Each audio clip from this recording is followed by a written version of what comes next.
Hello guys, welcome back on my YouTube channel. आज मैं आप लोगों के लिए एक नया ड्रामा लेकर आई हूँ। ड्रामे का कंसेप्ट काफ़ी ज़्यादा प्यारा है, आपको ज़रूर पसंद आएगा। ये ड्रामा हमारे फेवरेट कपल वानी रैन और ललन का है और आपको पता है इन दोनों का ड्रामा जब भी आता है काफ़ी प्यारा होता है, तो मैंने सोचा व्हाई नॉट। ड्रामे में हम देखने वाले ड्रामे का मेन लीड जो एक गायनेकोलॉजिस्ट होता है, जो फीमेल्स के डॉक्टर और हमारी फीमेल लीड जो एक अपने इश्यू की वजह से पर्सनल प्रॉब्लम की वजह से हॉस्पिटल में आई हुई होती है और उसमें काफ़ी ज़्यादा फन है, रोमांस है और मस्ती सब कुछ है, जिसके लिए आपको पूरा ड्रामा देखना पड़ेगा। उससे पहले अगर आप लोग मेरे चैनल में नए हो तो चैनल सब्सक्राइब ज़रूर कर लेना और है इतना मैं ज़रूर बताना चाहूँगी कि आप लोग इस ड्रामे को बिल्कुल भी मिस नहीं कर सकते। आप लोग इस ड्रामे को बिल्कुल भी मिस ना करना। तो चलिए कहानी की शुरुआत इस ड्रामे की फीमेल साव से होती है। साव आज हॉस्पिटल में आई हुई होती है। उसकी कुछ पर्सनल प्रॉब्लम की वजह से वहाँ पर उसका बारी आता है। उसके बाद वो अंदर चली जाती है, जहाँ पर हमें दिखाया जाता है जैसे वो अंदर जाती है तो वो डॉक्टर को दिखती है। डॉक्टर था इस ड्रामे का मेडिट फोयान। फोयान जो एक टाइम पे उसका हाई स्कूल क्रश हुआ करता था, उसको वो बहुत लाइक करती थी। फोयान को वहाँ पर देखकर वो शॉक में आती है। बाद में पता चलता है उसको कि ओह! मतलब ये जो फूया ने यहाँ का गायनेक डॉक्टर था, मतलब गायनेकोलॉजिस्ट जो स्पेशली फीमेल्स को चेक किया करते थे। अब वो बहुत ज़्यादा एम्बैरेस हो जाती है। उसके बाद वो वहाँ से जाने वाली थी, लेकिन फूया ने मास्क पहना हुआ था। वो बोलता है आके लेटो यहाँ पर और तभी हमें दिखा जाता है साव।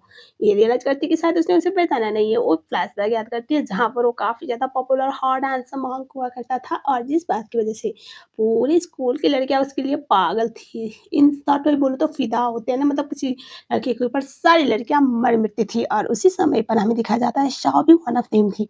लेकिन उसने कभी रियलाइज़ किया ही नहीं था कि जो शाओ है वो कभी फूयान की नज़र में भी आ सकती थी और उसने कभी भी हिम्मत करके उसे अपने दिल की बात बताई नहीं थी। एंड देन हमें दिखाया जाता है अभी प्रेज़ेंट में, जहाँ पर फूयान बोलता है लेटो यहाँ पर अपने कपड़े को ओपन करके। वो बोलते हैं क्या? तभी वो बोलता है यहाँ पर कुछ करने आई हो ना? डॉक्टर हूँ मैं तुम्हारा, तो ट्रीटमेंट तो करना पड़ेगा, उसके लिए तो चेकअप तो करना पड़ेगा। तुम यहाँ पर कोई खेलने तो नहीं आई होगी? वो बोलती है डॉक्टर क्या मैं डॉक्टर चेंज कर सकती हूँ? मुझे फीमेल डॉक्टर चाहिए। और ये सुनने के बाद वहाँ पर जो नर्स थी वो बोलती है आप आजकल के टाइम पे भी ऐसी चीज़ें कैसे बोल सकती हो? फूयान इस शहर का सबसे पॉपुलर डॉक्टर है और इनका कोई भी ट्रीटमेंट अनसक्सेसफुल हुआ नहीं है और इस टाइम पे आपको इनके काम पर डाउट है या फिर आपकी सोच इतनी कम है, इतनी ज़्यादा नैरो माइंडेड है कि आप एक मेल डॉक्टर को एक्सेप्ट नहीं कर पा रहे हो, पढ़ी-लिखी दिखती हो। तो अभी शाओ बेचारी क्या करती है और प्लस नर्स ये भी बोलती है कि बाहर और भी पेशेंट वेट कर रहे हैं, तो प्लीज़ अगर आप चेक करना नहीं चाहते तो किसी और को बुला लेते हैं हम लोग। उसके बाद बोलते हैं, नहीं, ऐसी कोई बात नहीं। उसके बाद शाओ बेचारी एम्बैरेसमेंट की एक लेवल ऊपर जा चुकी थी। इस बात की वज़ह से वो अपना मुँह छुपाते हुए वहाँ पर पहले तो अपने कपड़े को ओपन करके वहाँ पर लेट जाती है और हमें दिखाया जाता है शावा जिस एम्बैरेसमेंट में लेटी हुई थी वो तो अलग ही था। तभी वहाँ पर फूयान जो होता है वो उसको चेकअप करने लगता है, लेकिन तो वो तो डर के मारे, एम्बैरेसमेंट के मारे अचानक से खड़ी हो जाती है। उसके बाद दिखाया जाता है फूयन बोलता है अगर आपको लग रहा है आप अनकंफर्टेबल हो, अगर आपको ये लग रहा है कि मेल डॉक्टर होने के बावजूद भी मैं अपने राइट्स का गलत इस्तेमाल कर रहा हूँ या फिर आपको अनकंफर्टेबल कर रहा हूँ, तो जाओ पुलिस केस करो या फिर ह्यूमन राइट वालों को बुलाओ, लेकिन मुझे मेरा काम करने दो, मुझे मेरे काम के बीच में कोई आए वो पसंद नहीं। ये सुनने के बाद जो शाओ थी वो सोचती है मैं क्या कर रही हूँ। उसे ये इमेजिन था कि उसका हाई स्कूल टाइम का क्रश अभी उसको इस हाल में मिल रहा है, लेकिन वो अभी फ्रीक्वेंटली ये रियलाइज़ करती है कि उसकी आँखों में वो कुछ नहीं थी। मतलब यार एक एवरेज से दिखने वाली लड़की थी, जिसको कौन ही याद रखेगा, मतलब शाओ में ऐसा कुछ याद करने लायक था भी नहीं। जिस बात की वज़ह से जो शाओ थी वो चुपचाप वहाँ पर लेटी है और उसके बाद हमें दिखाया जाता है वो उसका चेकअप करता है। उसके बाद वो अपने कपड़े को फिर से पहन लेती है। उसके बाद वो मन ही मन में ये सोचती है कि आज तेरा जो भी सेल्फ रिस्पेक्ट था वो बह गया पानी में। उसके बाद हमें दिखाया जाता है जो शाओ थी वो जाने वाली थी। फूयान बोलता है तुम्हें कुछ नहीं हुआ है, बस यूटीआई इन्फेक्शन है, थोड़ा-सा मेडिकेशन लेना पड़ेगा, ठीक हो जाएगा। लेकिन हाँ, इसको तुम ज़्यादा केयरलेस नहीं कर सकते क्योंकि तुम अपने फ्यूचर को खराब नहीं कर सकते, क्योंकि अगर ये यूटीआई मतलब यूरिनरी ट्रैक्ट इन्फेक्शन अगर ये बढ़ जाता है ना इन टाइम, तुम्हें कंसीव करने में प्रॉब्लम हो सकता है या फिर इन फ्यूचर तुम्हारे बच्चे ना हो। इसीलिए मेडिकेशन तो लेना पड़ेगा और रूटीन चेकअप मेरे साथ ही करना पड़ेगा, क्योंकि एक सेशन में तो ये ट्रीटमेंट सक्सेसफुल नहीं होता है, ऐसा वो बोलता है उस टाइम पे। वो बोलते हैं ठीक है डॉक्टर। उस टाइम पे वो उसे अब उसका रिपोर्ट देता है और वो बोलता है कि हम पहले मिल चुकी है। शाओ बोलते हैं नहीं डॉक्टर मैं आपको पहली बार देख रही हूँ। तभी वो अपना मार्क्स निकालता है और तभी शाओ रियलाइज़ कर रही थी कि ये तो काफ़ी हैंडसम है, मतलब जिस तरह से स्कूल टाइम में हैंडसम हुआ करता था वैसे ही, लेकिन क्या फ़र्क पड़ता है। फिर तभी हमें दिखाया जाता है जो शाओ थी वो अपने सारे रिपोर्ट जो उसने हाथ पे दिए थे वो गिरा दी थी, तो जल्दी-जल्दी करके एम्बैरेसमेंट की वज़ह से जस्ट बिकॉज़ ऑफ एम्बैरेसमेंट उठाती है, उसके बाद वहाँ से वो 9 तो 11 हो जाती है। उस टाइम पे जो फूयान था, वो हँसता है और वो बोलता है लॉन्ग टाइम नो सी, लेकिन मुझे लगा नहीं था शाओ कि हम दोबारा मिलते हैं, मतलब इसने उसे भूला नहीं था, मतलब वो उसे जानता था अच्छी तरह से, बस वो एम्बैरेस ना हो उसका पर्सनल डॉक्टर हो इसी बात की वजह से, इसलिए उसने एक्ट किया था कि जैसे वो बिल्कुल जैसे नेक्स्ट लेवल एम्बैरेसमेंट के बाद साओ बाहर की तरफ आती है, उस टाइम पे वहाँ पर दिखाया जाता है जो शाओ थी, वो अपने फ़ोन को बजते हुए पाती है, फ़ोन को रिसीव करती है, उसकी माँ उसे डाँटने लगती है बिकॉज़ उसका ब्लाइंड डेट अरेंज किया गया था, लेकिन साओ अटेंड नहीं की थी, जिस बात की वजह से और उसकी माँ बोलती है अगर तुम अपनी मॉम को मरा हुआ देखना नहीं चाहती तो जल्द से जल्द ब्लाइंड डेट पे जाओ। उसके बाद शाओ परेशान होते हैं, सोचते हैं कि चलो अब मॉम की अच्छी बेटी होने का ड्रामा भी कर ही लेती है। उसके बाद वो ब्लाइंड डेट पे जाती है जहाँ पर बहुत सारे नमूनों को मिलकर वो बोर हो रही थी। वो सोचती है "हे भगवान आज का दिन कैसे जाएगा?" क्योंकि उसकी मॉम ने लिटरली बहुत सारे लोगों को ब्लाइंड डेट के लिए उसकी बेटी के साथ सेट किया हुआ था और उसी समय पर हमें दिखाया जाता है जो शाओ थी, वो थक-हार के वहाँ पे बैठी हुई होती है। आखिरी बंदा आता है और वो बताए हाय साव उसे जानता था। तभी शाओ सोचती है चलो ये आखिरी है, उठकर हाय बोलने वाली थी तभी वो देखती है वो तो फूयान था। फूयान को देखकर वो नर्वस होती है। वो बोलती है डॉक्टर आप यहाँ? तभी वो बोलता है मैं यहाँ पर तुम्हारा डॉक्टर नहीं बल्कि तुम्हारा ब्लाइंडेड बन के आया हूँ इसीलिए थोड़ी देर भूल जाओ कि मैं तुम्हारा डॉक्टर हूँ। वो अपने आप को इंट्रोड्यूस करवाता है। उसके बाद फूयान अपने आप को बहुत प्रॉपर्ली इंट्रोड्यूस करता है। शाओ भी अपने आप को इंट्रोड्यूस करवाती है, तभी वो बोलता है मैं तुम्हें अच्छे से जानता हूँ। वो और एम्बैरेस होती है क्योंकि आज हॉस्पिटल वाले इंसिडेंट की वज़ह से और तभी हमें दिखाया जाता है शाओ से बोलती है डॉक्टर पर मुझे नहीं लगता कि मैं आपके लिए कंपैटिबल हूँ और आप बहुत अच्छा डिज़र्व करती हो। मैं इतनी ज़्यादा कैपेबल नहीं हूँ। आई एम सॉरी डॉक्टर बोलती है और उसके बाद वहाँ से जाने वाली थी। फूयान बोलता है यहाँ पर तुम मुझे डॉक्टर के अलावा कुछ और भी बोल सकती हो। मैं तुम्हारे फ्रेंड जैसा हूँ और तभी वो बोलते हैं नहीं ऐसी कोई बात नहीं doctor I need to go और हमारा कोई मैच नहीं बोल के भागने वाली थी। वो उसे बोलता है मैं एक कॉन्सर्ट का टिकट लेके आया था तो क्या तुम मेरे साथ जाना पसंद करोगे? लेकिन वो मुझसे बोलती है नहीं, मुझे कॉन्सर्ट जाने में कोई दिलचस्पी नहीं है, आई एम सॉरी डॉक्टर बोल के वहाँ से भाग जाती है। उसके बाद नीचे जाने के बाद वो सोचती है ये मेरी मॉम ने मुझे कहाँ फँसा दिया। मैं यकीन नहीं कर सकती कि मेरी मॉम को फूयान का कॉन्टैक्ट मिला और उन्होंने मेरा ब्लाइंड डेट अरेंज करवाया उसके साथ। और उसके टाइम पे हमें दिखाया जाता है वहाँ पर फूयान उसे मैसेज करता है फॉर कॉन्सर्ट लेकिन वो सोचती है जिस रास्ते पे जाना ही नहीं उस रास्ते के बारे में काहे सोचना मतलब टाइम वेस्ट करना ही नहीं चाहती थी क्योंकि उसे लगता था कि फूयान उसके हिसाब से बहुत ज़्यादा हाई क्लास और बहुत ज़्यादा बेटर डिज़र्व करता है। इसीलिए ज़्यादा गलत ख़्याल है उसके मन में ना आए इसके लिए वो इंस्टेंट उसे ब्लॉक कर देती है। उसके बाद वो वहाँ से भाग जाती है। फूयान सोचता है मैं इतना रूड था क्या इसके साथ? और हमें दिखाया जाता है घर पे जाने के बाद उसकी मॉम पूछती है कि तुम्हारा ब्लाइंड डेट कैसा रहा? और वो डायरेक्ट ये पूछती है कि स्पेशली डॉक्टर फू के साथ तभी। वो बोलती है कि उसके साथ मेरा कोई मैच नहीं। मॉम वो डाँटने लगती है कि तुम अभी 22 की हो चुकी हो, क्या करोगी? क्या तुम बुड्ढी बनने वाली हो? तुम्हें शादी तो करनी पड़ेगी किसी न किसी बड़े फैमिली के लड़के के साथ। वो बोलती है कि मॉम हमारा फैमिली जैसा है उस हिसाब से आपको नहीं लगता कि ये ज़्यादा है? तभी वो बोलती है कि तो तुम क्या सोच रहे हो कि तुम्हें उठाने के लिए कोई राजकुमार आएगा? मुझे सब कुछ अरेंज करना पड़ेगा ना? बताओ डॉक्टर वो के साथ क्या हुआ? वो झूठ बोल देती है कि उसने मुझे रिजेक्ट किया। ये सुनने के बाद मॉम बोलती है कि हाँ, ये तो लॉजिकल बात है। डॉक्टर वो बहुत बड़ी फैमिली को बिलॉन्ग करता है, अच्छा खासा क्लास है, उसका सब कुछ उसका बहुत बढ़िया है, तो तुम जैसी एवरेज लड़की को थोड़ी अपनाएगा, ऐसा वो बोल देती है। जो सुन के साव को काफ़ी ज़्यादा बुरा लगता है, लेकिन वो बिल्कुल भी रिएक्ट नहीं करती और वो बोलती है राइट मॉम और उसके बाद उसकी मॉम कुछ बोलने वाली होती है, मतलब नॉर्मली हमें ये पता चलता है उसकी मॉम बहुत ज़्यादा चिक-चिक करने वाली टाइप की थी। तो शाव अपनी मॉम को इग्नोर करने के लिए उठ के वहाँ से काम के लिए निकल लेती है। साव जब काम पे जाती है तो लंबे समय तक काम करते टाइम वो ऑलमोस्ट 8 से 10 बार वॉशरूम जा चुकी थी। यस वही उसके यूटीआई इन्फेक्शन की वजह से जिस बात की वजह से वहाँ पर मैनेजर उसे बहुत डाँटता है लेकिन मैनेजर की बातों को नकारते हुए वो वहाँ पर भाग के वॉशरूम पे जाती है क्योंकि अब वॉशरूम वाला काम तो वो रुकना नहीं चाहती थी ना क्योंकि उसको फ्रीक्वेंटली यूरिनेशन करना पड़ता था और हमें दिखाया जाता है वहाँ पर वो वॉशरूम में पहुँची, उसके दोस्त बोलते हैं कि तुम्हारा ये यूटीआई प्रॉब्लम तो अभी ठीक नहीं हो रहा। वो बोलती है जिस डॉक्टर के पास मैं मिलने गई थी वहीं पर पंगा हो गया था। अभी उसकी दोस्त बोलती है, "पर मैंने इस शहर के सबसे बड़े एक्सपर्ट के पास तुम्हें भेजा हुआ था, पता है उसका अपॉइंटमेंट लेना कितना मुश्किल होता है।" वो बोलती है, "पर मैं उसके पास नहीं जा सकती।" वो बोलते हैं, "क्यों?" वो बोलती है, "क्योंकि मुझे बहुत एम्बैरेसिंग लगता है।" वो मेरे हाई स्कूल टाइम का क्रश हुआ करता था यार। वो हँसने लगती है। उसके बाद हमें दिखाया जाता है उसको मैसेज आता है एक और बंदे का जिसका नाम था पोंग और वो भी एक सीनियर डॉक्टर हुआ करता था और करता था नहीं था और तभी हमें देखा जाता है शॉक उसका मैसेज देखती है और उस टाइम पे वो कॉल भी कर रहा था बाद में पता चला उसकी मॉम ने उसके साथ भी उसका ब्लाइंड डेट फिक्स किया हुआ था इस बात की वजह से मॉम की चिक चिक ज़्यादा सुननी ना पड़े वो फ़ोन को रिसीव कर लेती है वो बोलता है कि क्या आप मिल सकते हो वो सोचती है ये भी डॉक्टर है यार मैंने सुना है ये भी बहुत अच्छा गायना के एक लिस्ट एक्सपीरियंस डॉक्टर को मिलना वो ज़्यादा बेटर है बस ना इतना आप लोग समझो कि शॉक अपने स्कूल टाइम क्रश के सामने सब कुछ बहुत ज़्यादा एम्बैरेसिंग फ़ील कर रही थी, नॉर्मली इतनी ज़्यादा बुरी नहीं थी। और उसके बाद वो उस डॉक्टर से मिलने के लिए जाती है, तो उसका डॉक्टर जो होता है, वो उसे बोलता है कि तुम काफ़ी प्रिटी लग रही हो। सीढ़ी से नीचे ये लोग जा रहे होते हैं, तभी वो गिरने वाली थी, वो उसे रोकने वाला था। मतलब पकड़ने के लिए इनफ फ़ील्ड में है, लेकिन वहाँ पर आता है फूयान। फूयान उसको पकड़ता है और उस टाइम पे फूयान को वहाँ पर देखकर तो शाओ शॉक में ओ बोलते हैं, "डॉक्टर आप यहाँ पर?" ओ बोलते हैं कि, "तुम मुझे इग्नोर क्यों कर रही हो?" तभी वो बोलते हैं, "नहीं ऐसी कोई बात नहीं।" तभी उसके पीछे-पीछे जाने वाला था, उससे बोलते हैं, "डॉक्टर प्लीज़ आप यहीं पर रुको।" वो बोलता है, "पोंकी क्या तुम इसको जानती हो?" वो बोलते हैं, "ये मेरा डॉक्टर है।" बस इतना बोल के वहाँ से वो चली जाती है। फूयान समझ नहीं पाता कि यार ये कर क्या रही है? मतलब इतना पाव नखरे क्यों खा शाओ ऑलमोस्ट 1 घंटे के बाद वहाँ पर घर जाने के लिए बाहर की तरफ निकलती है और सोचती है कि आई होप अभी तो वो निकला होगा।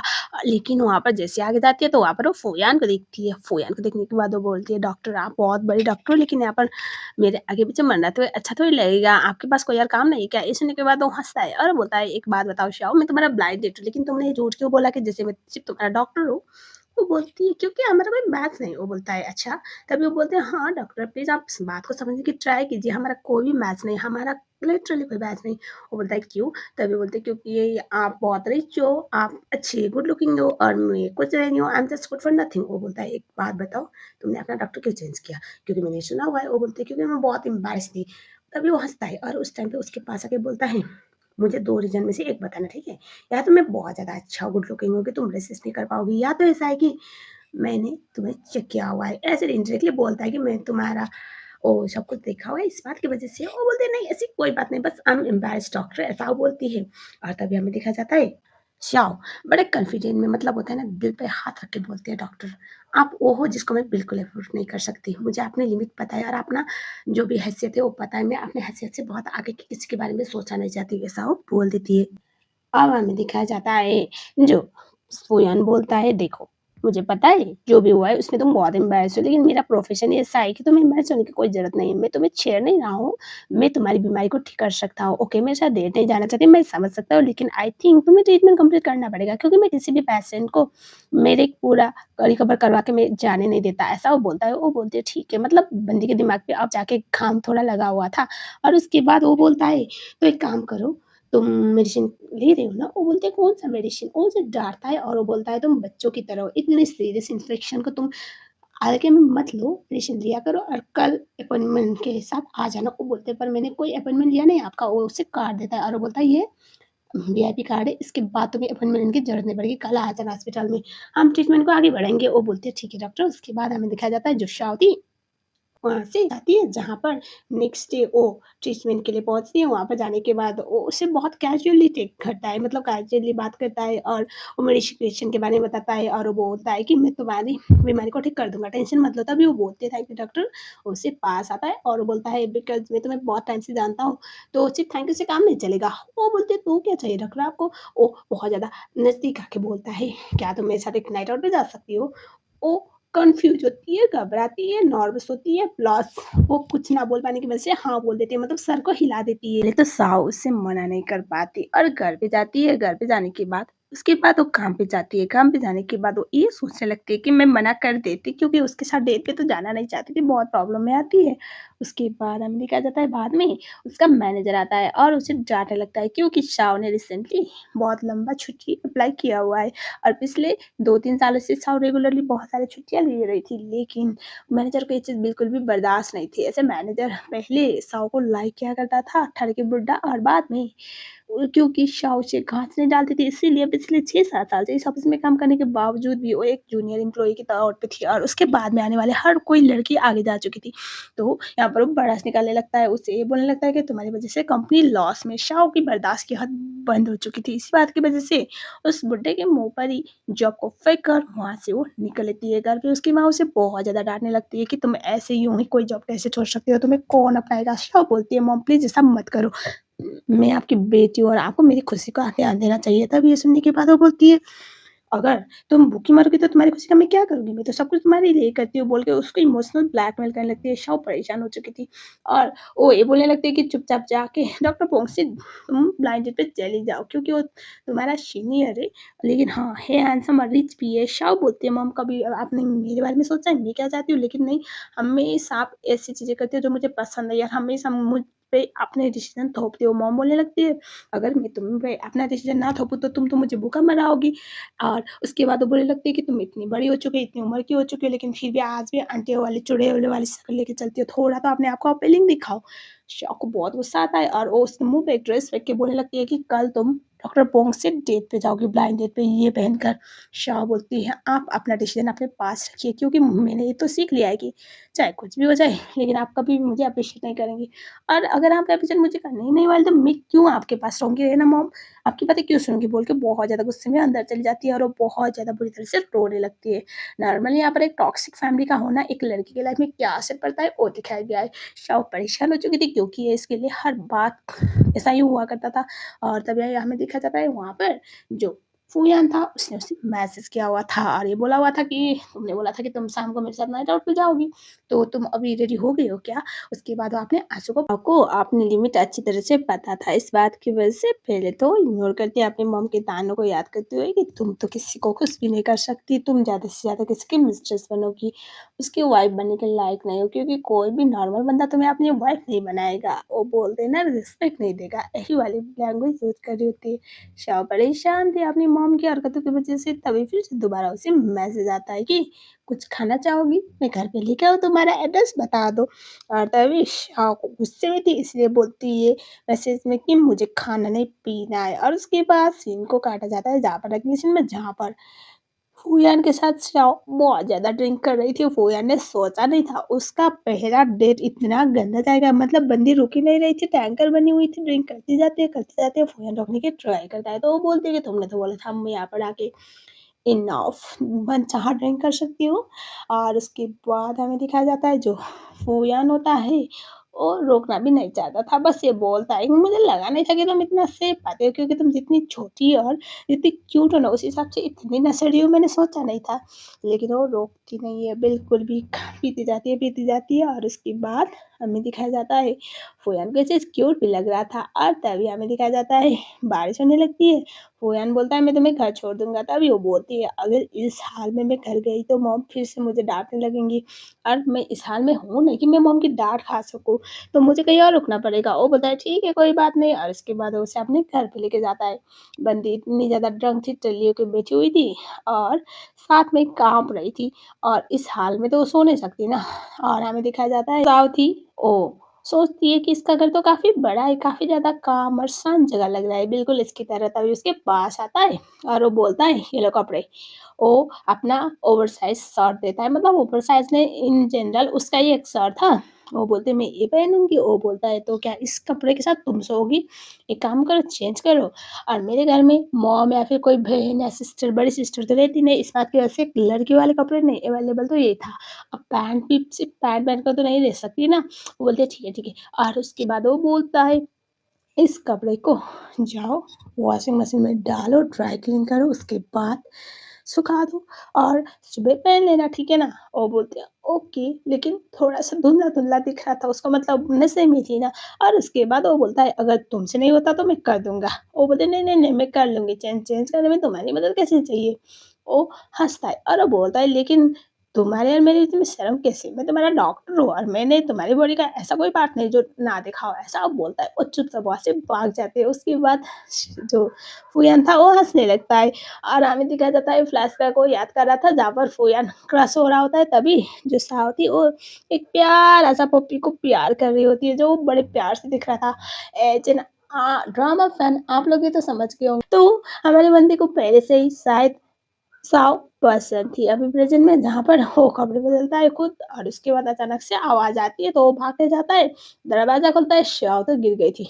वो उसे देखता है, शॉक हो जाता है और बोलता है, "तुम्हें कोई आफ़त की पुड़िया क्यों नहीं बोलता? जहाँ भी जाती हो प्रॉब्लम क्रिएट करती हो।" वो हँसती है और बोलती है, "मुझे लगा नहीं था कि मैं इतनी ड्रंक हूँ कि कपड़े में पहनते-पहनते गिर जाऊँ।" और तभी उसके पास आता है, उसे उठाता है और बेड में रखता है और उस टाइम पे शाव तो बहुत डरी हुई थी क्योंकि उसके पैर पे चोट आई थी।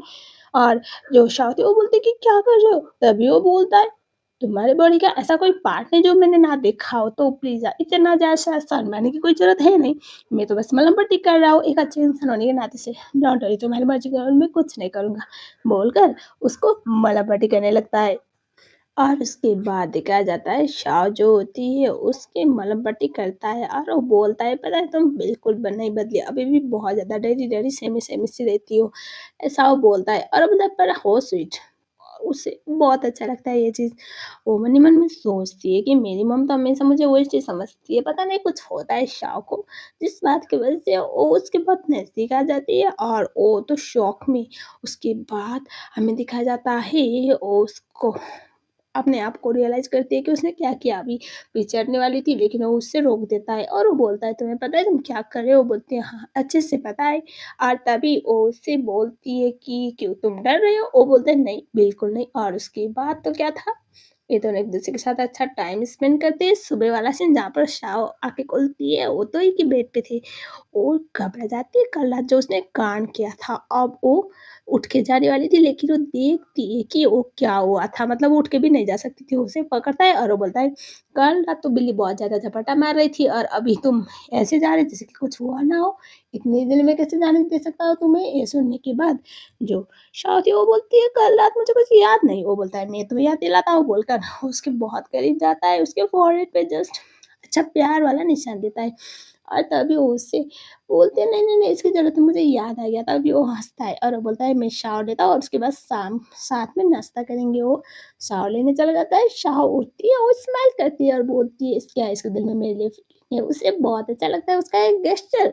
लेकिन अचानक से उसकी मॉम का मैसेज तो बजता है जहाँ पर लिखा हुआ था कि 2 बंदों के साथ ब्लाइंड डेट अरेंज किया हुआ है और तुम्हें इन 2 में से एक को तो चूज़ करना ही पड़ेगा, क्योंकि मैं तुम्हें इतने टाइम से सिंगल तो नहीं देख सकती, किसी न किसी के साथ तुम्हारा टाका भिड़ाऊँगी। अब वो सोचती है, मैं अपनी औकात कैसे भूल जाती हूँ। मैं गुड फॉर नथिंग हूँ, ये डॉक्टर है, इसका करियर सेट है, सब कुछ सेट है सोचकर वो वहाँ से गायब हो जाती है। जब तक वहाँ पर जो पुयंदा आता है तब तक तो वहाँ से जा चुकी। वो शाहरुख मैसेज करता है कि तुम कहाँ पर भाग गई हो? कल रात उतना कुछ होने के बाद क्या भागने का इरादा था क्या? तभी शाह उसके फ़ोन पे वो मैसेज आता है, लेकिन वो ये सोचकर कि जस्ट दोनों एडल्ट्स थे और उसको बोलना बोलना ही उसके लिए बेटर था। स्पेशली शाह के लिए तो बहुत बेटर था, तो वो डिसाइड करती है कि उसको ब्लॉक कर देगी। एंड वो सच्ची में उसको ब्लॉक करती है और उसके बाद वो अंदर की तरफ चली जाती है। साफ डरते हुए घर के अंदर चली जाती है और उस टाइम पे वो अपनी मॉम को बताए बगैर ही वहाँ से सामान लेके निकलने वाली थी, लेकिन उसकी माँ तो उसके पास आके बोलने लगती कि कल रात तुम कहाँ पर थी और तुम किसके साथ मुकाला कर रही थी एंड ऑल लिटरली उसको हैरेस कर रही थी। शिवा परेशान होती है और बोलती है, मम्मा को हमेशा मुझसे प्रॉब्लम है, मुझे पता है। डैड आपको फाइनेंशियली सपोर्ट नहीं कर पाए, तो इस बात की वजह से हमेशा मुझे ताना मारती रहती है, हमेशा मुझे नीचा दिखाती रहती है। काम करती हूँ, आपके लिए मैं बोझ ही हूँ ना, तो यहाँ से निकाल लेती हूँ। वो उससे बोलने लगती है कि नहीं, तुम्हारा बाप तो मुझे ऐसे छोड़ के चला गया था जैसे कि मैं कभी एग्ज़िस्ट ना करती हूँ, और जब उसकी मुश्किल वक़्त आई तो उस टाइम पे मुझे ही सँभालना पड़ा था और मर गया था, और तुम उसकी बेटी हो और तुम भी ऐसे उस मुझे परेशान कर रही हो। वो बोलती है, मॉम आपको डैड से प्रॉब्लम है, उसका बदला मुझसे मत निकालिए, मुझे जाने दीजिए। वो तो उसका सामान पकड़ने लगती है, तो शॉ परेशान होती है इस बात की वज़ह से। वहाँ पर वो उनके सामने बोलती है कि ये सामान आप ही रखिए, मैं यहाँ पर ऐसे ही निकल रही हूँ, और उसके बाद वहाँ से वो चली जाती है। मॉम तो चिल्लाती रहती है। शॉ डिसाइड करती है अब लाइफ़ को एक नए तरीके से स्टार्ट करना है और उसको कोई पंगे नहीं चाहिए। अब उसके दोस्त की मदद से उसको घर तो मिलता है रहने के लिए, रेंटेड होम मतलब रेंटेड रूम, लेकिन यहाँ पर होता ऐसा है, जॉब के लिए जब वो ढूँढने लगते हैं तो जॉब उसको लिटरली नहीं मिलता। शाह को जो फूयान था वो मैसेज कर रहा था कि तुम रेगुलर रूटीन चेकअप के लिए नहीं आई हो, कहाँ पर हो, क्या कर रही हो? लेकिन उसको टोटली इग्नोर कर रही थी। उसका फ़ोन भी रिसीव नहीं करती, और हमें दिखाया जाता है कुछ समय ऐसे ही शाओ का बुरी तरह से पेट जाता है, क्योंकि शाओ अनएम्प्लॉयड थी, साथ में इतनी फाइनेंशियली स्ट्रॉन्ग भी नहीं थी और अनमैरिड थी, बच्चे भी नहीं थे, तो कोई भी उसको जॉब देने के लिए तैयार नहीं था, ना ही किसी बड़े इंसान के साथ कनेक्टेड थी। तो शाओ परेशान थी, वो सोच रही होती है कि मैं कोई लैपटॉपर हूँ, सोच रही होती है कि हाँ, मैं अकेली हूँ लेकिन इर्रेस्पॉन्सिबल थोड़ी हूँ, और परेशान थी। तभी हमें दिखाया जाता है शाओ वहाँ पर एक बच्ची को जो रोती हुई होती है। लुलु, ये बेबी बड़ी प्यारी थी, 5-7 साल की लग रही थी, और वहाँ पर आके बोलती है, बेटा क्या हुआ, आप रो क्यों रहे हैं? आपके मम्मी-पापा कहाँ हैं? लुलु बोलती है, मेरे अंकल के साथ मैं आई थी लेकिन मैं खो चुकी हूँ, प्लीज़ मेरी मदद करो। रो रही होती है, रो रही होती है। वो सोचती है कैसे पेरेंट्स है, कैसा अंकल है, छोटी-सी बच्ची का ध्यान नहीं रख सकता, और वो बोलती है, एक काम करो बेटा, आप ना अपने अंकल का नंबर दो, याद तो होगा ना? वो बोलती है, हाँ, मुझे याद है आंटी। और उसके बाद हमें दिखाया जाता है मिस्टर बाईजू।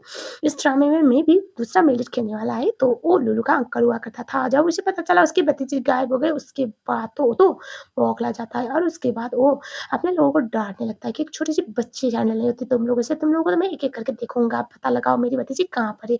और तभी हमें दिखाया जाता है वहाँ पर उसे कॉल आता है शाह का। शाह बोलती है, मिस्टर बाय आपकी भतीजी मेरे पास है। वो बोलने लगता है, तुम चोर हो, तुमने मेरी बच्ची को किडनैप किया है।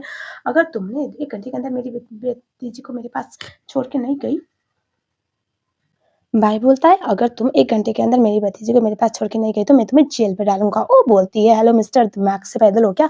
तुम्हारी भतीजी एक तो खुले रोड में रो रही है, छोटी-सी बच्ची का ध्यान नहीं रख सकते और मुझे डाँट रहे हो। तुम्हारी भतीजी को लेने के लिए आओ वरना मैं ही छोड़ने आऊँगी क्योंकि तुम्हारी हरकतें जैसी हो लेकिन बच्ची की क्या गलती है?"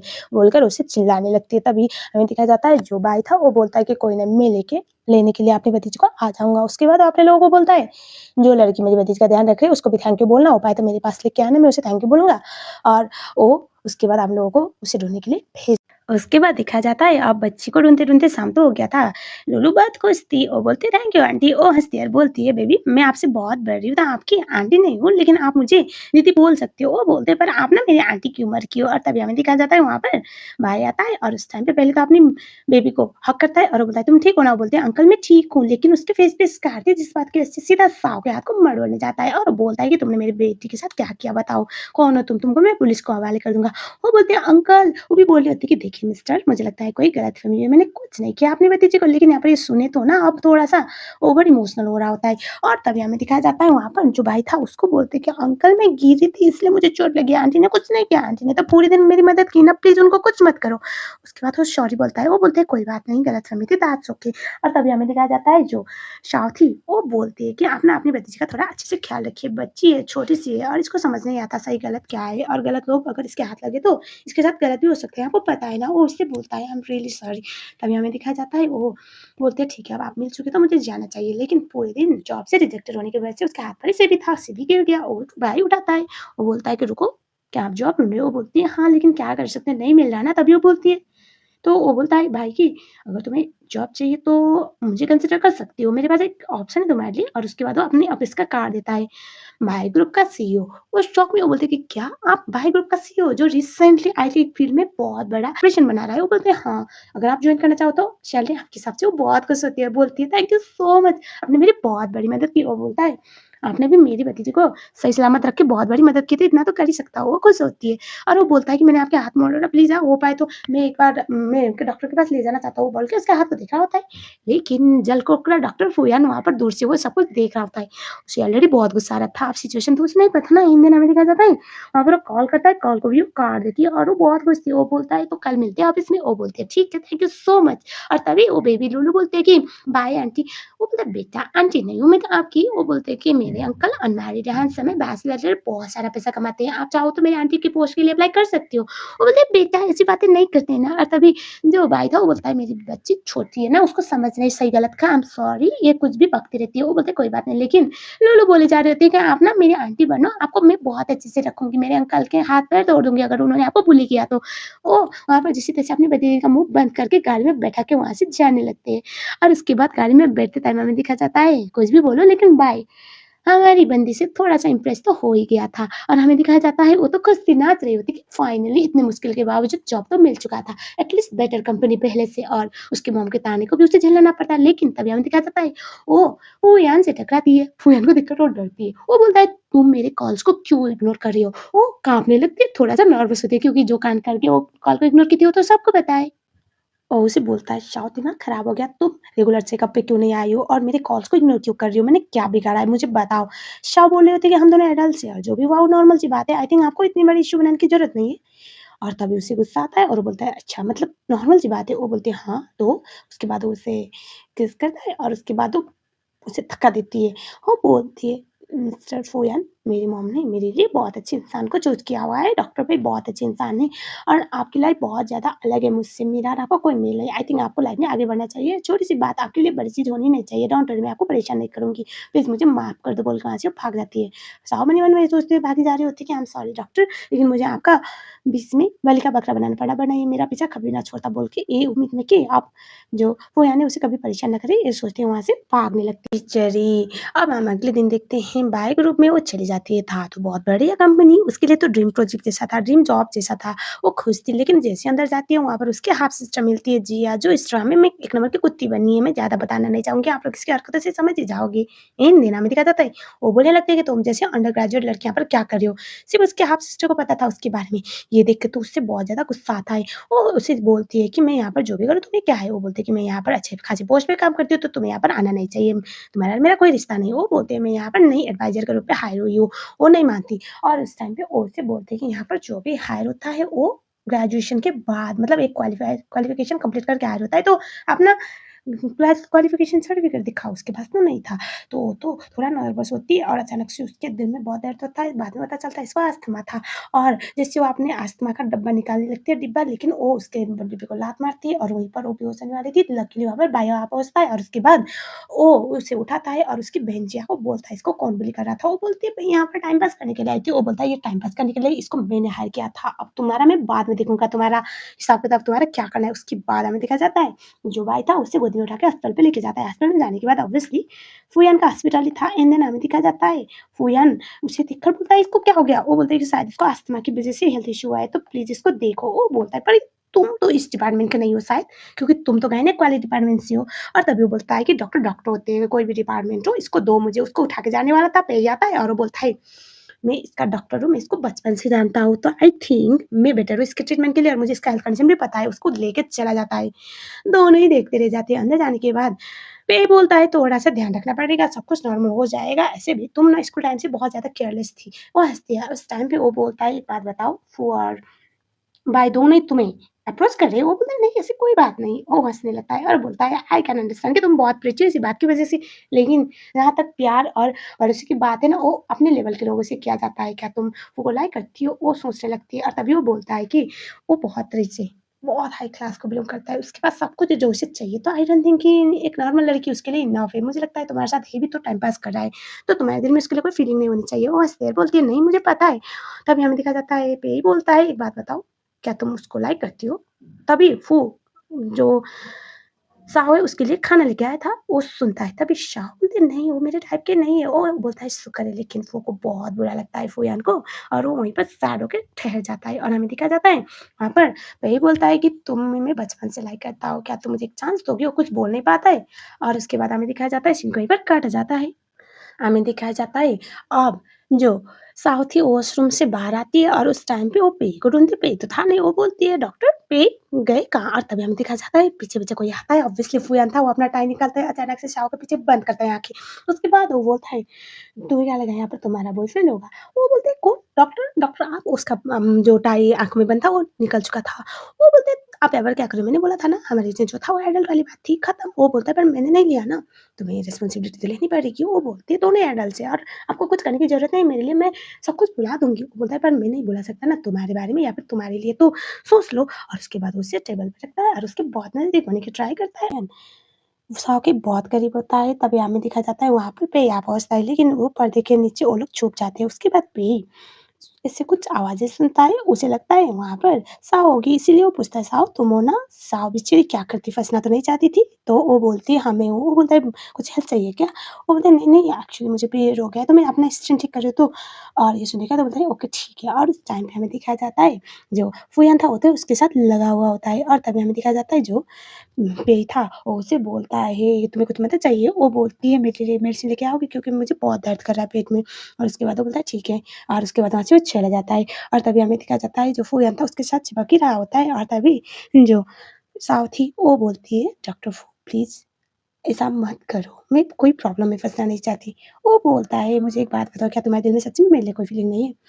ये सुनने के बाद वो बोलती है देखो, किसी के साथ भी अटैचमेंट होना नॉर्मल सी बात है। हम कुत्तों के साथ तो अटैच होते हैं और आप तो इंसान हो और लेकिन ज़रूरी नहीं है ना हर चीज़ से आप अटैच हो, सब कुछ आपको मिले तो वही समझो बोल के वहाँ से वो चली जाती है बेचारा फूयान तो कुछ बोल नहीं पाता और उसके बाद हमें दिखाया जाता है बाहर आने के बाद पेई उससे मेडिसिन देता है और तभी वो थैंक यू बोलती है। वो बोलता है कि मैं तुम्हारा बॉयफ्रेंड हूँ और मेरा फर्ज़ बनता है तुम्हारी मदद करना, थैंक यू मत बोलो और तभी हमें दिखाया जाता है वहाँ पर उसकी सिस्टर जिया उसे देख रही होती है। वो बोलती है, ओह! मतलब ये इसका बॉयफ्रेंड है तो ये तो बाइक को डबल यूज़ कर रही है, डबल क्रॉस कर रही है, मैं उसको सबूत दिखा दूँगी, उसको फ़ोटो क्लिक करके रखती है।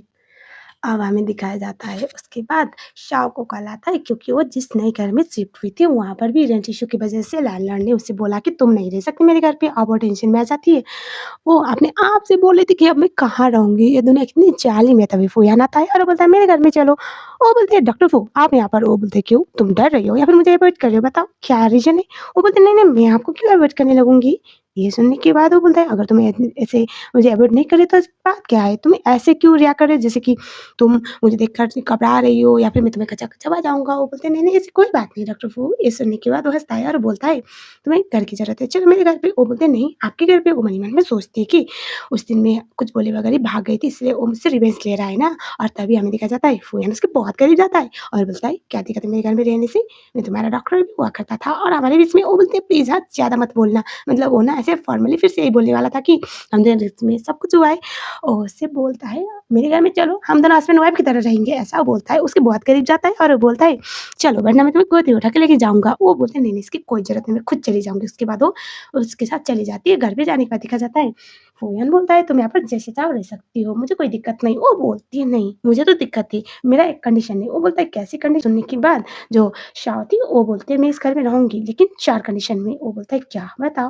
वो बोलती है, "हम यहाँ पर सब कुछ इक्वली शेयर करेंगे। आप मुझे रहने दे रहे हो लेकिन मैं यहाँ पर आपके लिए बोझ बनना नहीं चाहती इसीलिए मैं आपको रेंट भी पे करूँगी और यहाँ पर जितने भी एक्सपेंसेस आएँगे मतलब बिजली का बिल, पानी एंड ऑल आप लोग समझ गए होंगे वो आधा-आधा शेयर करेंगे।" वो बोलता है, "तुम अपने आप को ऐसा क्यों समझ रहे हो? मैं इस इरादे से तो तुम्हें लेके नहीं आया था।" वो बोलते हैं, "नहीं मतलब मैं यहाँ पर रहूँगी तो मैं एक रिस्पेक्टेड पर्सन की तरह रहना चाहती हूँ, मैं सब कुछ शेयर करूँगी और दूसरी बात मैं यहाँ पर अपनी प्राइवेसी स्पेस चाहूँगी तो आप कभी भी मेरे कमरे में नहीं घुस सकते।" वो बोलता है, "ओके।" और उसके बाद वो बोलता है कि और आप मुझ वो बोलती है, "आप आप मुझे किसी भी चीज़ के लिए नहीं टोकेंगे, आप नहीं पूछोगे कि मैं कहाँ पर जा रही हूँ, कहाँ पर क क्या कर रही हूँ?" वो बोलते हैं, "ओके।" और उसके बाद वो बोलते हैं कि "रात के टाइम में आप मेरे घर में नहीं घुसूँगी।" वो बोलते हैं, "ओके, मेरे कमरे में।" और तभी वो हँसता है और बोलता है, "2-3 मेरे भी हैं।" वो बोलती है, "क्या?" तभी वो बोलते हैं, "तुम इस घर में आराम से रह सकते हो, जिससे चाहो रह सकती हो, लेकिन इस घर में तुम किसी अपोज़िट सेक्स के लोगों को नहीं लाओगे मतलब किसी मैन को नहीं लाओगी।" वो हँसती है और बोलती है, "नहीं, ओके, मैं वो कर लूँगी।" उसके बाद वो बोलता है, "दूसरी बात, तुम मेरे कॉल्स को अवॉइड नहीं करोगी। तुम मैं जब भी बुलाऊँ मेरे पास आओगी और हम हर रात को साथ में डिनर करेंगे।" वो बोलती है, "ठीक है।" और तभी हँसता है फूयान और वो बोलता है, "बहुत जल्दी मान गए, मुझे लगा था बहुत मेहनत करना पड़ेगा।" वो हँसती है और बोलती है, "अगर मैं यहाँ पर ना मानती तो पता नहीं आप क्या उल्टी-सीधी हरकतें करते, उससे बेटर ही मान लो। अभी मुझे फ्रेश होना है" बोल के वहाँ से वो चली जाती है।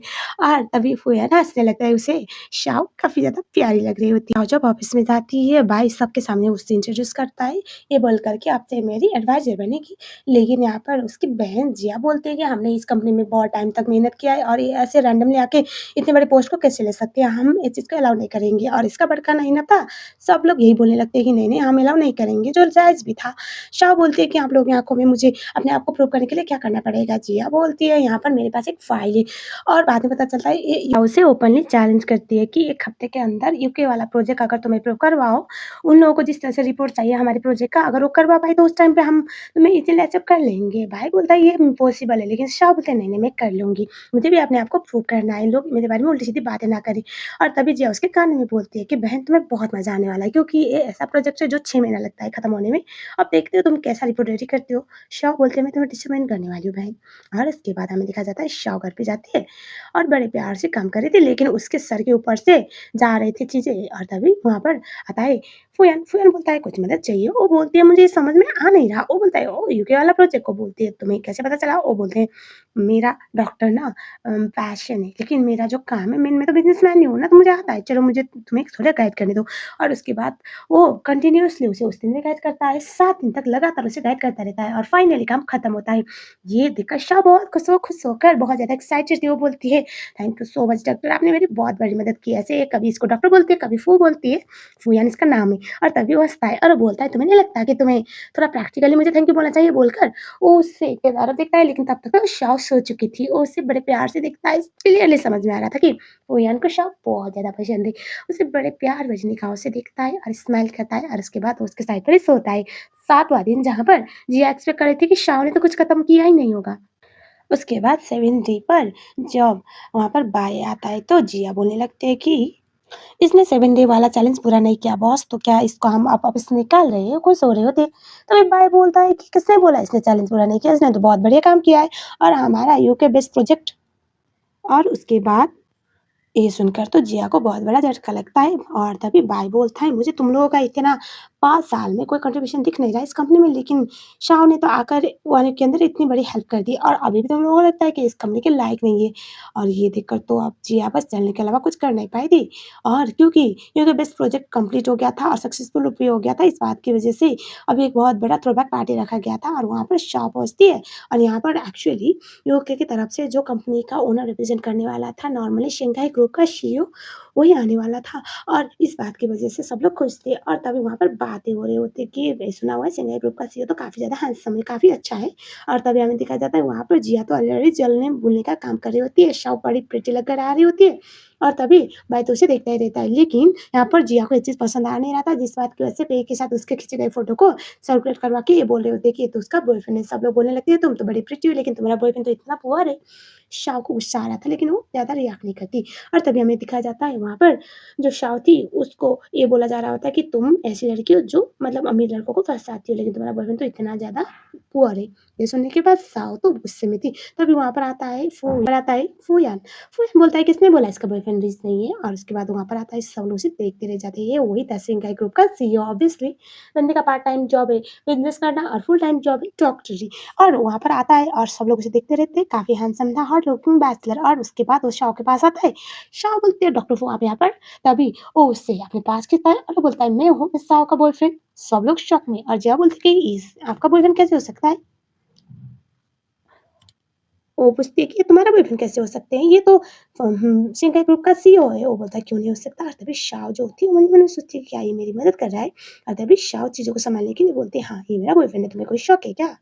और तभी हमें दिखाया जाता है वो तो बहुत गुस्से में और तभी हमें दिखाया जाता है वहाँ पर भाई आता है, भाई दोनों को देखता है, भाई को थोड़ा बुरा तो लगा था क्योंकि अच्छी लड़की किसको पसंद ना हो और शाओ उसे भी तो पसंद थी और तभी वो जो डॉक्टर फुयान था उसे हेलो बोलने वाला था शंघाई ग्रुप के ओनर के होने की वजह से रिस्पेक्ट में लेकिन जो फुयान था उसे भाव भी नहीं देता, वो इतने उसकी तरफ देखता है, उसकी सिस्टर की तरफ शाओ की और वो बोलता है क्या तुम इसको बोली क्या? वो बोलते हैं नहीं, नहीं ऐसी कोई बात नहीं तभी वो उसे बोलता है इसको फेंकवाओ यहाँ से और मेक श्योर करो कि दोबारा इस पार्टी में कभी एंटर ना कर पाए और उसके बाद वो चिल्ला-चिल्ला कर शाओ को ये बोलने लगती है कि तुम्हें क्या लगता है कितनी बड़ी कंपनी का सीईओ तुम्हें डेट करेगा? वो बस टाइम पास कर रहा है। जब मन भरेगा वो तुम्हें छोड़ देगा। ऐसा होता है और तभी हमें दिखाया जाता है जो शाओ थी वो वॉशरूम में थी और वो अपनी बहन की बातें याद कर रही थी और मन ही मन में बस इतना सोच रही थी कि मुझे फूयान की तरफ ज़्यादा अट्रैक्टेड नहीं होना।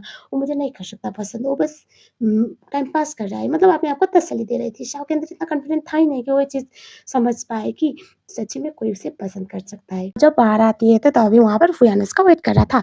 और उससे पहले तो इग्नोर करने की ट्राई करती है लेकिन हो पाता है क्या उससे? ऑब्वियसली नॉट और तभी हमें देखा जाता है शाओ फूयान को बोलती है डॉक्टर फ़ू आपने मेरी मदद की उसके लिए थैंक यू। अब मैं घर जा रही हूँ। बोलता है रुको, अभी-अभी तो मैंने अनाउंस किया सबके सामने कि तुम मेरी गर्लफ्रेंड हो और अभी तुम मुझे छोड़ के जा रही हो। वो बोलती है वो सब कुछ तो एक एक्ट था ना और मुझे नहीं लगता कि यहाँ पर मेरा कुछ है।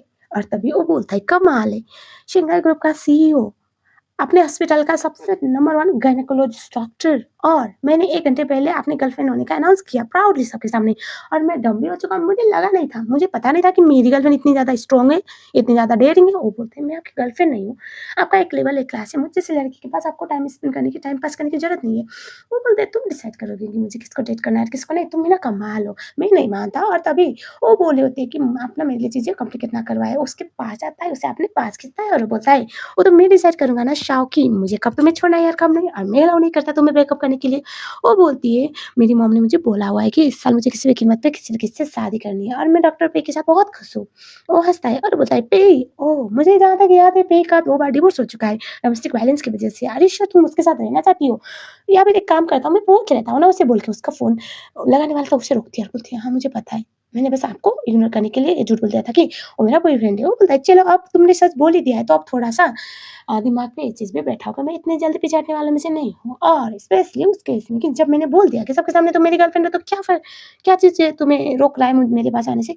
वो बोलता है कि देखो बहुत सिंपल सी बात है, मैंने बोल दिया कि तुम मेरी गर्लफ्रेंड हो तो तब मैं डिसाइड करूँगा तो तुम मुझे छोड़ के जा सकते हो वरना नहीं, ओके हो ना? वो बोलते हैं ओके और उसके बाद वो बोलते हैं कि मुझसे ज़्यादा उम्मीद मत रखना। वो बोलते हैं मैंने तुमसे कुछ उम्मीद रखा नहीं, बस जैसा मैंने बोला कि तुम मेरी गर्लफ्रेंड हो तो आप प्रिटेंड करती जाओ और कोई भी गर्लफ्रेंड अपने बॉयफ्रेंड को बीच रास्ते में छोड़ के थोड़ी जाती है, ऐसा वो बोल देता है।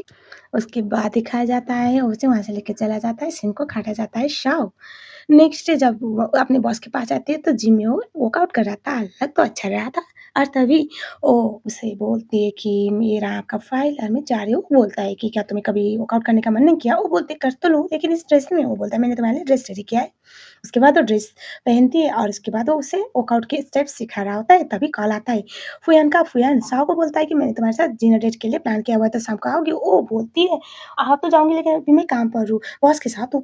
और तभी हमें दिखाया जाता है उसे इतना गुस्सा आ रहा होता है और उसके बाद जो हमारा बॉस था मतलब भाई वो बोलता है तुम्हें पता है फूयान किसी को लाइक करता था? वो बोलता है क्या? तभी बोलते हैं हाँ, तुम्हें तो ये याद होगा कि आजकल टाइम पे जब वो बहुत ज़्यादा पॉपुलर हुआ करता था तो वो किसी लड़की को लाइक करता था। मैंने सुना हुआ है वो एक्चुअली मेरी पापा की फ्रेंड का बेटा है और उसे बहुत लाइक करता था। शाओ को बहुत बुरा लगता है ये जानकर कि फूयान तो ब मतलब हाई स्कूल टाइम से किसी को लाइक करता था मतलब लिटरली इसके साथ टाइम पास कर रहा है। उसके बाद वो बोलता है कि क्या तुम उसको लाइक करते हो? बोलते हैं नहीं। वो बोलता है मुझे पता है कि तुम उसको लाइक नहीं करोगे ऑब्वियसली बात है ना।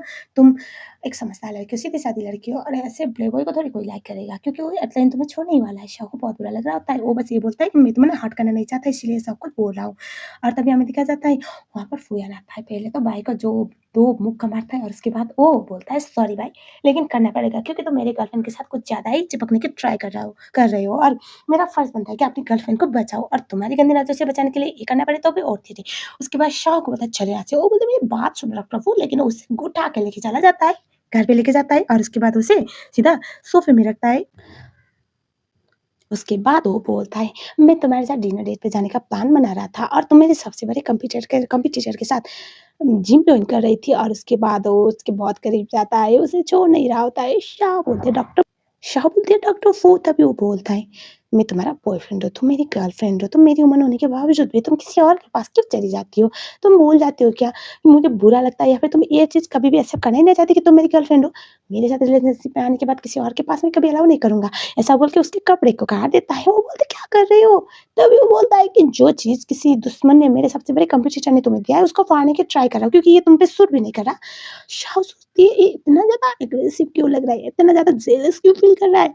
छोटी-सी तो बात है ना। और तभी हमें दिखाया जाता है जो शाह होती है उसको बोलता है कि मैंने तुम्हें बहुत बार बोला है कि किसी और मैन के पास नहीं। हमारा थर्ड क्लास भूल गई कि किसी और मैन के पास तुम जा ही नहीं सकती। लेकिन तुमने हमारा क्लच तोड़ा हुआ है और तुम्हें पनिशमेंट मिलना बहुत ज़रूरी है। बोलकर वो बोलता है कि मैं बहुत बार काम रहने की ट्राई करता हूँ लेकिन गुस्सा तुम ही दिलाते हो शाह। और उसके बाद उसके फिर से दोबारा करीब आने की ट्राई करता है। सीन को वहीं पर काटा जाता है। शाह नेक्स्ट डे जब वायु से बोलता है कि क्या तुम आज भी जिम पे जाओगी? लेकिन वो मना कर देती है क्योंकि कल जो हुआ था उसके बाद वो ये रिस्क तो नहीं लेना चाहती। अरे इसी गाड़ी में आता है फूयन और उस टाइम पे जो भाई था उसे अच्छा तो नहीं लग रहा था। भाई बोलता है प्रेसिडेंट फू आप यहाँ पर। तभी वो बोलता है मैं आपसे मिलने नहीं आया एक्चुअली मैं अपनी गर्लफ्रेंड को लेने के लिए आया हूँ। ऐसा बोल के शाह को अपने पास खींचता है और तभी शाह कुछ बोलते उससे पहले दोनों कुत्तों की तरह लड़ रहे थे। मतलब होता है ना bully में जो ओट्स में वार कर रही थी। और तभी हमें दिखाया जाता है वो बोलता है कि एक्चुअली मैंने अपने बेबी के साथ डिनर प्लान किया हुआ है तो आज मैं इसको मिस करना नहीं चाहता क्योंकि कल तो आपने जिम में सिखाने के बहाने से मेरा बहुत अच्छा खासा पोपट बना दिया था। और उसके बाद वो बोलता है एक्चुअली मैं आपके लिए एक बहुत बड़ा गिफ्ट लेके आया हूँ बोल के बहुत बड़ा डिब्बा उसके हाथ पे थमा देता है। शाओ को लेकर चल जाता है। शाओ बोलते क्या लेके आए थे? वो बोलता है उसे बहुत पसंद आएगा ट्रस्ट मी क्योंकि मेरा गिफ्ट इतना ज़्यादा। और उसके बाद साओ और फूयान तो गाड़ी से चले जाते हैं। उसके बाद जैसे बाई डिब्बा खोलता है तो वही ड्रेस जो कल उसने जिम में पहना हुआ था उसका टुकड़े-टुकड़े छोटे-छोटे-छोटे टुकड़े किए हुए थे। भाई को इतना गुस्सा आया, इतना ह्यूमिलेटिंग लगा। और हमें दिखाया जाता है बहुत आगे जाने के बाद शाओ जो होती है वो बोलती है थैंक यू मेरी मदद करने के लिए लेकिन आप मुझे कहाँ पे लेके जा रहे हो? वो बोलता है कहीं पे ले जाना है एक्चुअली मेरे पेरेंट्स तुमसे मिलना चाहते हैं। वो बोले क्यों? तभी वो उससे बोलते हैं मैंने सुना है कि आप किसी को हाई स्कूल टाइम में लाइक करते थे। वो रुकता है और वो बोलता है तुम्हें किसने बताया?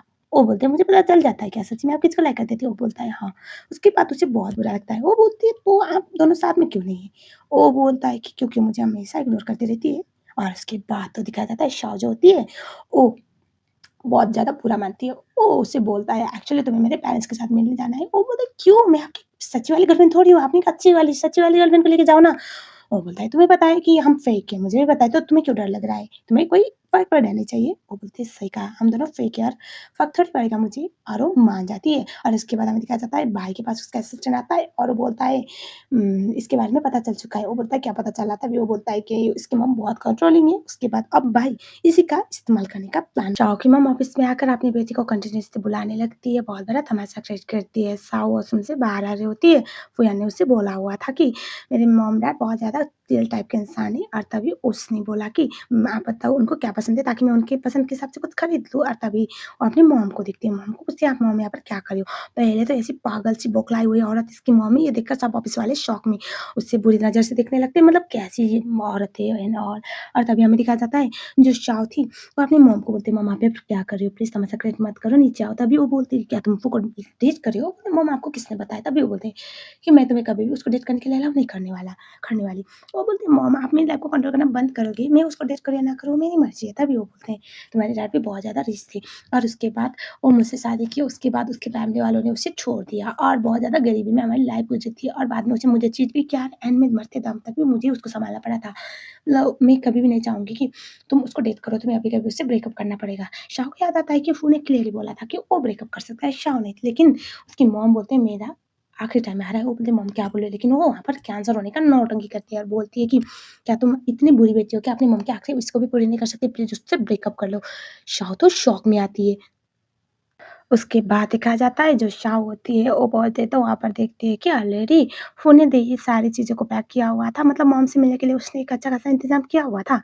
शाओ बोलती है मुझे आपकी मॉम के पास मिलने के लिए नहीं जाना। वो बोलते क्यों? तभी वो बोलते हैं कि क्योंकि मैं यहाँ से जा रही हूँ, मुझे आपके साथ रहना भी नहीं है। वो बोलते क्या हुआ है शाओ मेरी बात सुनो लेकिन वो नहीं सुनती और उसके बाद वहाँ से जाने लगती है।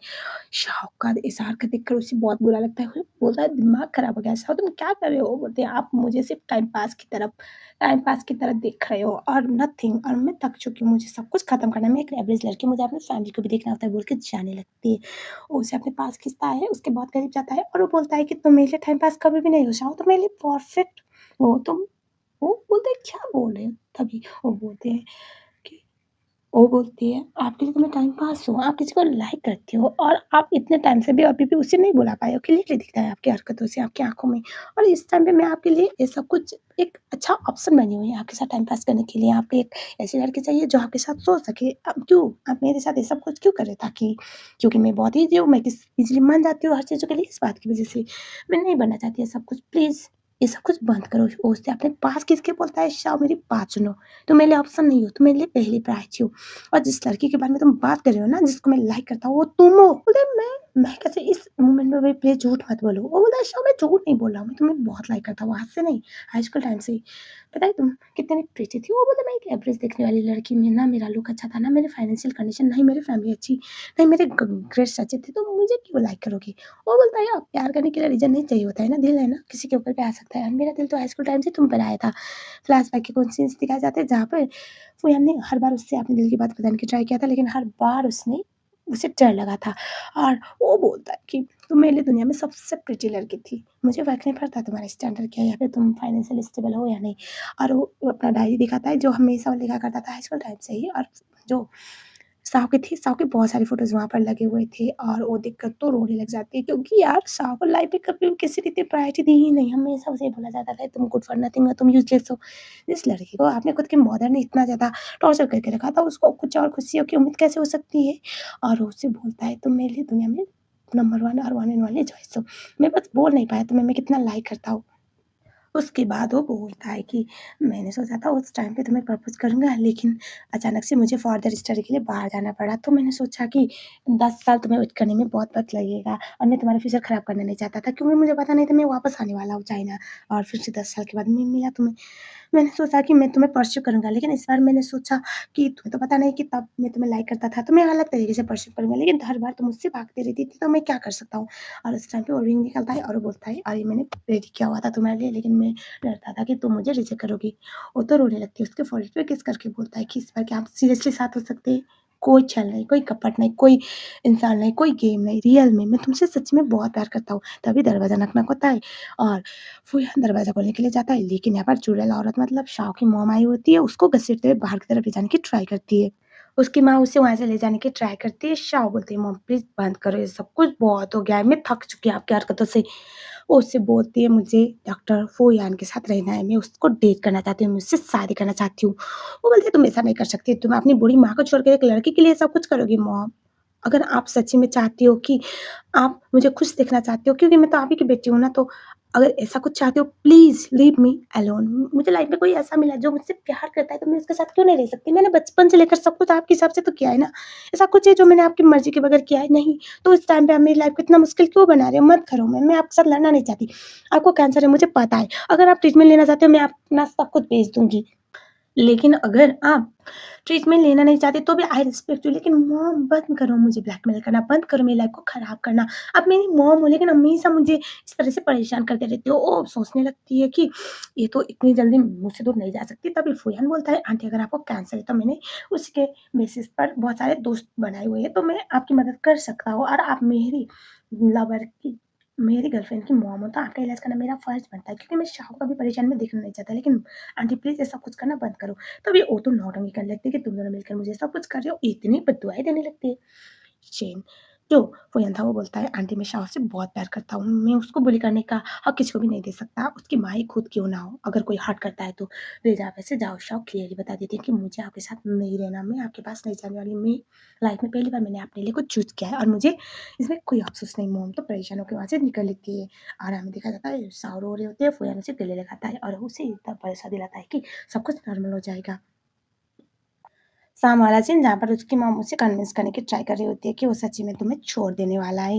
लेकिन वहाँ पर कुछ लोग आते हैं, शाव को उठा के लेके जाने वाले थे, वहाँ पर फूयान आता है। फूयान शाव को बचाने के लिए बहुत ज़्यादा बुरी तरह से घायल होता है। उसका इलाज चलता है, शाव बहुत परेशान थी और वहाँ पर आती है। उसकी सिस्टर जिया जी आके उसको पीटने लगती है और उसे बोलने लगती है कि तुम इसको सेड्यूस कर रही हो, तुम ऐसा नहीं कर सकती। अगर तुम ना होती तो शायद मैं इसके लाइफ में होती। वो तो खुद ही ऐसे बोलने लगती है कि अगर तुमसे पहले मैं मिली होती तो मुझसे प्यार करता वो। और वहाँ पर मॉम आती है, मॉम उसे ज़ोर का तमाचा लगाती है और बोलती है, "तुम्हारी माँ ने मुझसे मेरा पति छीना था और तुम मेरी बेटी से उसका होने वाला हस्बैंड छीन रहे हो।" शाह तो शॉक में। और तभी उसकी बेटी जो होती है मतलब स्टेप्स डॉटर उसको वहाँ पर मार-पीट के वहाँ से भगा देती है। शाह जो होती है वो बोलती है, "मॉम आप" तब भी बोलती है, "देखो बेटा मैं बुरी नहीं हूँ। तुम्हारे पापा ने मुझे डेट करके तुम हुई और उसके बाद जब हम दोनों उसके घर में जाने वाले थे तो मुझे छोड़ के इसकी माँ से शादी की थी और बाद में इसकी माँ ने छोड़ दिया। उसके बाद मरते टाइम तक मेरा बोझ बना हुआ था। मुझे लगता था सारे मर्द एक ही जैसे होते हैं, लेकिन उसने तुम्हारे लिए अपनी जान को खतरे में डाली।" वो बोलती है कि मुझे लगता था सारी दुनिया के मर्द एक ही जैसे होते हैं और स्पेशली अमीर मर्द, लेकिन ये सच्चा है, अच्छा है और मुझे तुम पे कोई गुस्सा नहीं है, मुझे माफ़ कर दो मैंने जो भी किया है। वो बोलती है मम्म आपकी बीमारी है, वो बोलते हैं मैं प्रिटेंड कर रही थी ताकि तुम्हें उससे ब्लैकमेल कर सकूँ, लेकिन मैं अभी तुम्हारी लाइफ़ को कभी खराब नहीं करने वाली, मुझे माफ़ कर दो। वाह! आंटी जी तो बहुत ईज़िली सुधर गई और दोनों को ब्लेसिंग में दिखाया जाता है। इतना कुछ होने के बाद शाह एंड में जब फूयान आँखें खोलता है उससे प्रॉमिस करते हैं कि वो उसे आप छोड़ कर कभी भी कहीं नहीं जाएगी, क्योंकि आपको तो पता ही है ना शाह भागती रहती है उससे दूर। और यहीं पर ड्रामे का आखिरी सीन जहाँ पर ये दोनों एक-दूसरे को हग करते हैं और बचपन वाली हाई स्कूल वाली कुछ यादें याद करते हैं और ड्रामा खत्म। आई होप आपको ज़रूर पसंद आया होगा। I will be back with another drama soon. Thank you so much.